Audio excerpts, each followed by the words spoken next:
The Coyote Twin, Vermilion's downtown theater. Providing entertainment Thursdays through Sundays.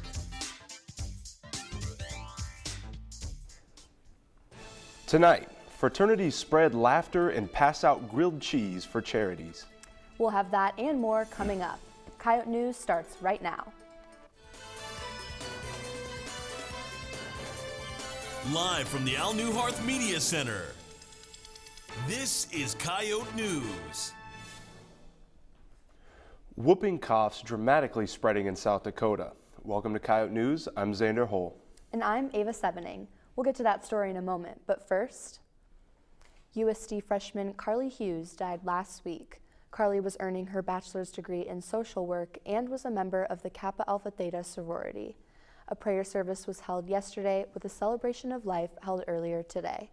In lieu of flowers, Carly's family asked that donations be made in Carly's memory to the Spina Bifida Association of Iowa, Camp High Hopes, and the New Stage Players Penguin Project. Following last year's death of a Vermilion teenager, her parents brought attention to the need for the availability of Narcan in the community.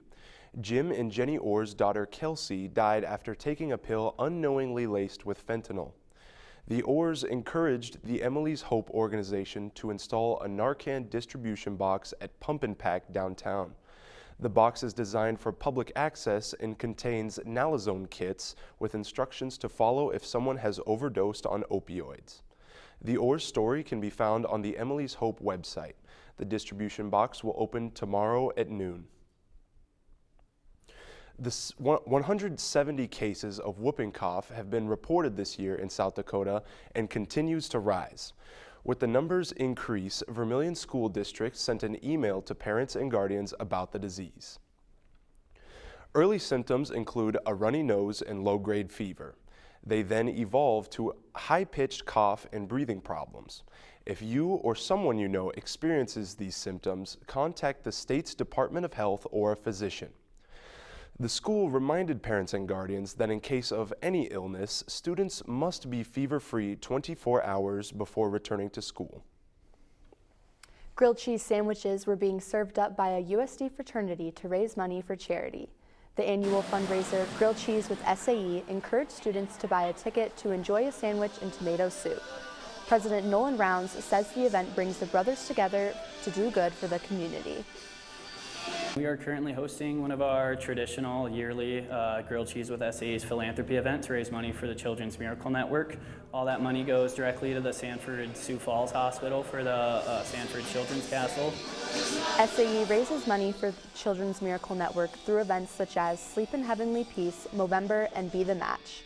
In the spring semester, the fraternity plans to host another grilled cheese event during Patty Murphy Week. Laughter could be heard all throughout Alf's Auditorium as Pi Kappa Alpha entertained with their annual Thursday Night Live. Students watched as members of the fraternity performed parodies of many popular TV shows, including Dora the Explorer and Spill Your Guts. The show was hosted by Pike member Grady Harrington.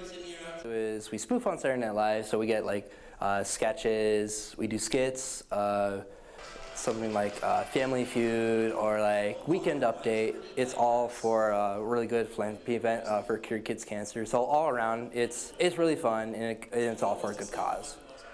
Fraternity members concluded the show by welcoming their 2024 Pike Dream Girl, Amelia Ruby. The show was able to raise over $1,500 for the Cure Kids Cancer Foundation.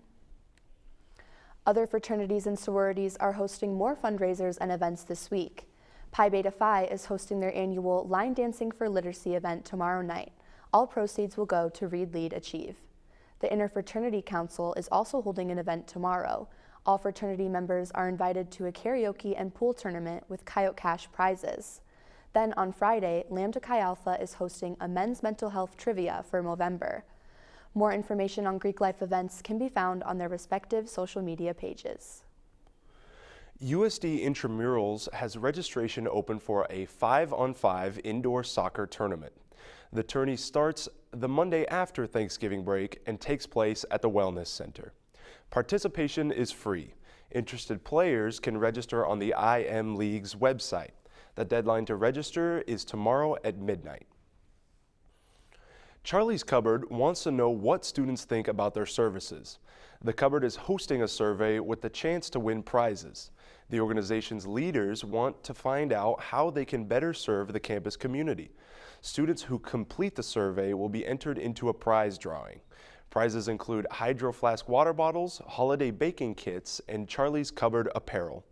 The survey link can be found in this week's email of the SGA Coyote Chronicle. Coming up, students experience a night filled with arcade games and a silent disco. You're watching Coyote News. Auditions for Coyote News anchors and reporters will be held on Wednesday, December 11th from 1 to 4. Join us this spring. Full-time students of any major are welcome to audition and no experience is necessary. Come to room 219 in the Al Newharth Media Center on Wednesday the 11th to try out. It only takes about 15 minutes and doesn't hurt at all. Yeah, you should totally come to tryouts. Please come try out.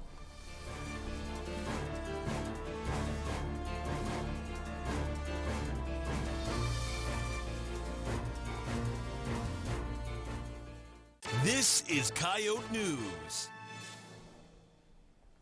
Originating from the 1970s, Native Student Services brought back the Native Fashion Show to campus this year.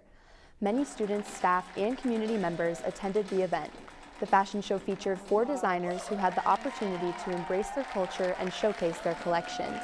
Students from USD, SDSU, and Vermilion High School had the chance to walk the runway. Megan Redshirt Shaw was the MC for the night. She was excited to celebrate the successes of the Native community. Some are cut and sew, some are vintage, some are collections that the designers have actually sewn themselves. Others are pieces that they've selected or screen printed. So there's a pretty wide variety of different types of styles that will be featured today. After the show concluded, the audience was able to purchase clothing items featured during the show. Native Student Services thought the fashion show was the perfect way to celebrate Native Heritage Month. The International Club is hosting a week full of events to celebrate International Education Week. If you can handle spicy foods, try out the Spicy Noodle Challenge at the Heat Bowl Rumble. The event takes place tonight in the Muck starting at 6:30. Tomorrow, decorate your own mask to get ready for the gala on Sunday. On Friday, the Debate Club will collaborate with the International Club for an international debate. Then on Sunday, dress in your formal wear and the masks for the International Night Gala. More details about this week's events can be found on the International Club's Instagram page.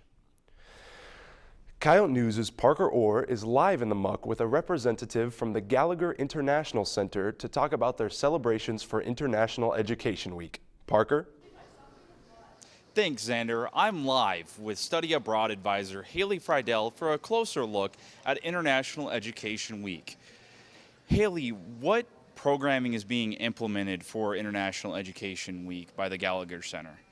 We're introducing International Education Week again, so we are just doing some fun events that we hope will engage the community and the student bodies, such as academic seminars. We're partnering with athletics for the basketball game tomorrow night. We also had an event called Diversity where you could sample teas. So we're just trying to do a bunch of different things to bring the campus community together that we hope will be enjoyable. And then with the applications coming up, what study abroad opportunities are there and what's the process for students to take a look at those? So we have our spring deadline coming up in March 15th, and so that's anything for summer or any of our spring break programming, and so you can look forward to any of our faculty-led programs. We have a ton going over the summer, and so that's probably the next deadline that I would tell students to watch out for is that March 15th, and that will also be your fall deadline if you're thinking you want to study away. And then how do students go about signing up for these study abroads? We have a really great website called usd.edu/study abroad, and from there you can click our Explore Programs link, and we have a ton on there. So students can go through there, filter by their major, their interests, how long they want to be away, and then from there they meet with us in the Gallagher Center located in Al Newharth, and we just chat about the opportunities and kind of make sure that the application process is going the right way, and then we help you go abroad from there. Thank you so much for making it out here, Haley. For Coyote News, I'm Parker Orr. Thanks, Parker. For more information about activities for International Education Week, check out USD Involved. With finals approaching, November can be a stressful time. The Campus Activity Board aims to give students the chance to still have fun with events like Coyote Night. This year, Coyote Night's theme was Glow Night, and it featured many activities such as arcade games, pool, arts and crafts, a photo booth, and silent disco. Lauren Bushnell is the president for CAB and says events like this are important for students on campus. Getting to meet new people, make lasting relationships with your friends, and you pay to go to school here, take advantage of everything you have here. It's a great way just to meet people and have fun. Bushnell felt the night was a success and hopes to continue to see positive student turnout at their events. Future CAB events for the spring include Stuff a Buddy, a masquerade ball, and hosting Wellness Week. A new bar in Vermilion is celebrating a ribbon-cutting ceremony tomorrow. Doc's Bar opened back in September and has already been checked out by locals and college students. Owner Garner Hansen said that there were some difficulties from talking with the city to getting the right permits to do construction inside the bar. The bar plans to hold future events such as live music, mechanical bull riding, and drink special nights. Doc's Bar joins a variety of other bars in Vermilion, including Leo's, Varsity Pub, and Charcoal Lounge. The theater department opens The Lightning Thief this weekend, their last show of the fall semester. We're going back to the muck with Coyote News' Parker Orr to talk with two actors and their roles in the musical. Parker? Thanks, Xander. I'm with Meg Cook and Jamie Lennon to take a closer look at the Lightning Thief production. So, Meg and Jamie, your characters are some of the leads in the play or the musical. What is their role going to be in the story? Well, my role is Annabeth Chase in The Lightning Thief. She is the strong heroine, a little bit sassy, very much so leader type.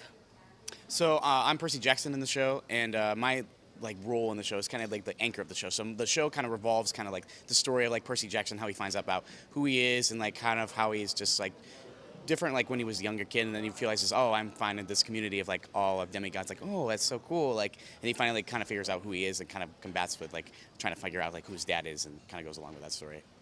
And then I've heard there's some simulated combat in the show. Yeah. How did training go for that?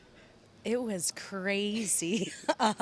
We work with all sorts of weapons, swords. I have a knife, shields, as well as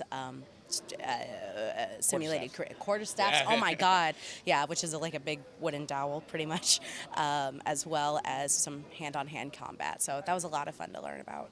And then, Jamie, what was your favorite part about that combat training? Oh, definitely the sword fighting. Oh, the sword fighting is. There's a really cool moment in the show where Percy gets to like kind of use a lot of his like the movement itself and that process. It was kind of earlier on, and it was just so fun to like kind of learn. I've never really worked with swords until I got into this production, so it was really kind of fun to get into the combat emotion of this. So it was really cool. And then, what is the best thing that you guys can do when you're auditioning? Like, what's the best tip you can provide? I would say just be yourself. Everybody in the room is rooting for you and want you to succeed.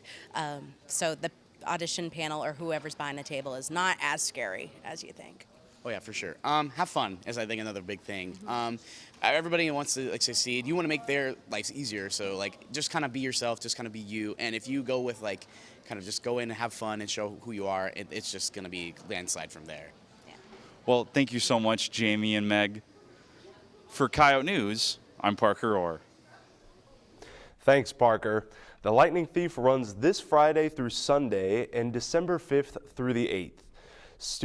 Students can get tickets for free at the box office with their USD student ID.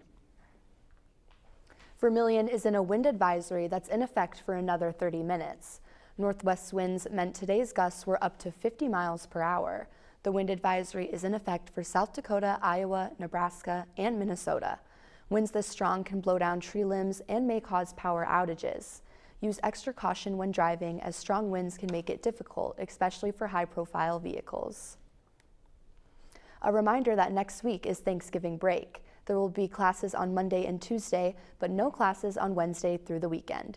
Classes will resume like normal on Monday, December 2nd. There will also be no Coyote News next Wednesday. KYOT will resume broadcast the following Wednesday for the Red Report. Next on Coyote Sports, the men's basketball team picks up another win. And the women's basketball team goes retro in the Sanford Pentagon. Hey. Can I talk to you about something? Of course. Is everything okay? No. Something really bad happened to me. Why did you go there alone? How much were you drinking? Are you sure you weren't encouraging it?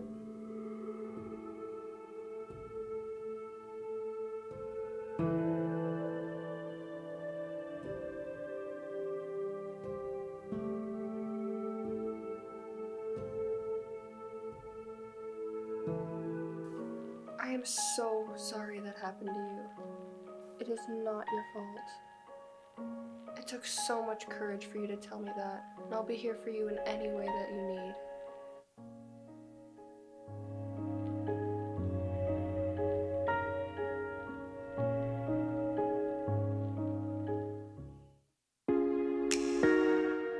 In a world where embracing your identity is a privilege not usually given to the members of the LGBTQIA+ community, the University of South Dakota Spectrum provides community and education for young queer scholars.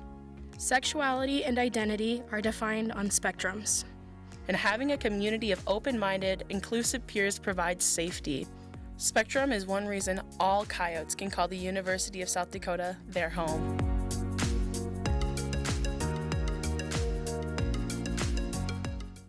This is Coyote News. The football team wins in Grand Forks for the first time in 39 years. This is Coyote Sports. I'm Jacob Pierce. And I'm Mohammed. The high school football championships wrapped up in the Dome. The football team won for the first time since 1985 in Grand Forks. They are now 8-2 with one game left in the season. Charles Pierre Jr. picked up the Offensive Player of the Week award. The Coyote offense came to life after trailing 14-0 early in the second quarter. Quarterback Aiden Bauman threw for 3 touchdowns to lead South Dakota to a 42-36 victory. Head coach Bob Nielsen earned his 50th win at USD, seeking to extend it as the Coyotes play the Bison at home Saturday for a piece of the Missouri Valley title. The men's basketball team defeated Dakota Wesleyan to improve to 4-1. Isaac Bronze led USD with a career-high 23 points, scoring 20 points for the first time in his career. Caleb Stewart and Chase Forte also scored in double digits with 13 and 11 respectively. South Dakota faces Western Michigan with tip-off at the top of the hour. The volleyball team finishes their regular season with a loss against in-state rival SDSU. USD set a new attendance record in the match with 2,810 people in attendance. The Coyotes lost in 3 sets to the Jackrabbits despite 12 kills from Kaylin Seelock and 10 for Lauren Medic. South Dakota heads to Kansas City for the Summit League Championships as the 3rd seed facing the Roos in the first round Sunday night. Coyote News' Maggie Bishop is live in the muck with the new Director of Creative Content for South Dakota Athletics. Maggie? Thanks, Jacob. I'm here with Aneshka Sabo, who is the content of creative writing and directing for USD. So, Aneshka, what is your vision for the role that you have taken on for USD Athletics and like social media pages? Like, what is your vision? I think just making it a really exciting experience for the fans on social media and just for the teams to promote that. So that's really exciting. And how do you plan to improve what they already have going for the social media? Yeah, so I think just being willing to try new things and just get really creative with it. We have a really good team that loves to work together, bounce ideas off of each other, and just not afraid to try new things. So. And how does video content impact game days for USD audience? Yeah, so I think, one, we want to create the best in-game experience for our fans, so that's a part of it too. The fans that are watching at home, we want to make them have the best experience as well, whether that's watching on the live stream or watching through social media. And then just getting fans really excited about coming to watch our sports teams because they're pretty good. So, thanks for being here with us today, Aneshka. Live in the muck for Coyote News, I'm Maggie Bishop. Thanks, Maggie. Check out the changes on the athletic social media pages. The women's basketball team played the team of former USD head coach Amy Williams. USD and Nebraska wore retro jerseys as part of the game theme at the Sioux Falls Pentagon Saturday. Alexi Hempy had South Dakota in the game early, leading 15-13 midway through the first quarter. Hempy finished the game with 14 points, but Grace Larkins led the Coyotes, scoring 28 points to go with 6 assists, 5 rebounds, and 3 steals. South Dakota lost to the Cornhuskers in the end, 113-70, as Nebraska broke the scoring record for the Pentagon. The Coyotes' next game was a morning matchup with Bellevue on Monday. The early game was part of USD's inaugural Education Day game. The Sanford Coyote Sports Center was full of elementary and middle school students from Vermilion and the surrounding area watching the Coyotes play the Bruins. Marcus Destin helped the young crowd cheer on USD. It was perfect. It was more than what we thought it could be. My watch went off a couple times saying wherever you are is like really, really loud right now. So it was the perfect environment. I think it was great for them to just be here, to see a Coyote win, and honestly, they were loud throughout. I think they can give our Coyote Crazies like a run for their money a little bit too, you know? The entire game day experience was focused on education with many activities for the kids. South Dakota defeated Bellevue 74-50 to get the first win under Carrie Amy. USD hosts North Carolina Central tomorrow night as they attempt to get a second straight win. The cross-country teams competed in the Midwest Regional Championships to finish their 2024 season. Both the men and women finished 22nd as they wrapped up their season. Madison Brower led the women's team, finishing 40th out of 230 runners, getting a personal record in the final race of the season. Caleb Rivera led the men's team, finishing 70th out of 199 competitors. The 43rd High School State Football Championships concluded this weekend in the Dome. 7 different teams were named state champions. In 5 of the 7 games, the lower seed managed to upset the higher seed. Not a single number 1 seed won a championship this year. Pierre won the previous 7 straight titles, the longest streak in state history, but fell short 14-13 to Watertown. Sully Buttes opened the action, winning in 9B. While Sioux Falls Lincoln claimed back-to-back 11 AAA titles to end the weekend. The high school volleyball championships take place in Sioux Falls beginning tomorrow. That's it for Coyote Sports. When we come back, we ask students about their favorite Thanksgiving side dishes. Stay with us. Auditions for Coyote News anchors and reporters will be held on Wednesday, December 11th from 1 to 4. Join us this spring. Full-time students of any major are welcome to audition and no experience is necessary. Come to room 219 in the Al Newharth Media Center on Wednesday the 11th to try out. It only takes about 15 minutes and doesn't hurt at all. Can I take you on a date? Please try out.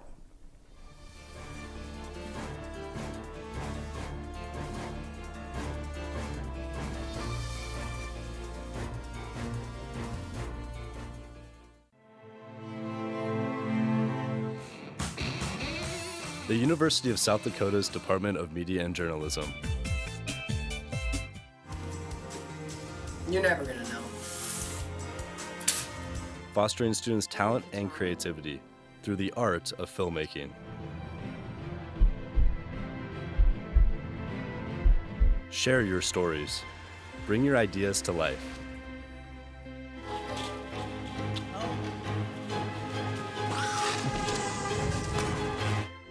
Discover your passion.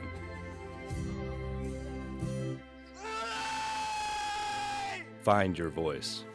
Join USD's Department of Media and Journalism today. This is Coyote News. A banana duct taped to a wall has an estimated value of over $1 million. The banana artwork Comedian is by Italian artist Maurizio Catalan. It debuted in 2019. The banana art is being sold at an auction in New York today, expecting to be sold between $1.5 million. Bidders won't be buying the same fruit that was on display in 2019, as those bananas are long gone. The fruit was always meant to be replaced regularly along with the tape. One hot take for Thanksgiving is how people prefer their cranberry sauce. We asked RX followers if they prefer it to be canned or homemade. What about you, Ava? How do you prefer your cranberry sauce? I'm not really a fan of cranberry sauce personally. How about you? Yeah, I'm going to say the same thing. Not a fan, not at all. But let's see what the fans have to say. 50-50? This is a battle here. I guess so. Follow our X page for more weekly polls. There are a variety of dishes that people make to celebrate Thanksgiving. We asked students what they would pick if they could only choose one side. Here's what they had to say. Potatoes and gravy, just because, I mean, it's mashed potatoes and gravy. Cheesy mashed potatoes. My mom makes some really good mashed potatoes. Green bean casserole, because that's the best vegetable by far. Definitely mashed potatoes. I do cranberries. I like the sweet and sour. Definitely stuffing. It's just, you never get it other than Thanksgiving, so it's great. Green bean casserole. I feel like it has to be turkey. It's the classic, it's the iconic Thanksgiving food, so it has to be turkey. Mashed potatoes, because they're hard to mess up. Do stuffing. I feel like it's low-key a hot take because no one likes it. The cheesy hash browns, they're so good. Green bean casserole, because it's my favorite side dish, and it's always so good. Mashed potatoes, it's classic. Baked beans, because I love bacon. Stuffing, probably. I used to hate it as a kid, but now I love it, so I get as much of it as I can. Sweet potatoes. Chicken nuggets, because they're iconic. Probably rolls, because it's just my favorite. My mom does make a pretty mean mashed potato, but I gotta say stuffing. It's unbeatable in my opinion. See, my grandma makes this like cheesy potato stuff with like Frosted Flakes in it or something. Oh, Yep. it goes good with everything. That's what I was gonna say. Me too. My family makes like a great smoked brisket, so it's not a traditional one, but that's what we like to get. Yeah. And that's all for Coyote News. Pick up the volant for a look at results from the SGA Student Tuition Free Survey. Listen to 91.1 for news updates throughout the week and coverage of your USD sports. Don't forget to follow our social media pages for daily updates and the weekly poll. And if you think you have what it takes for the Coyote News Desk, talent auditions are December 11th from 1 to 4 in the Al Newharth Media Center. Have a great night.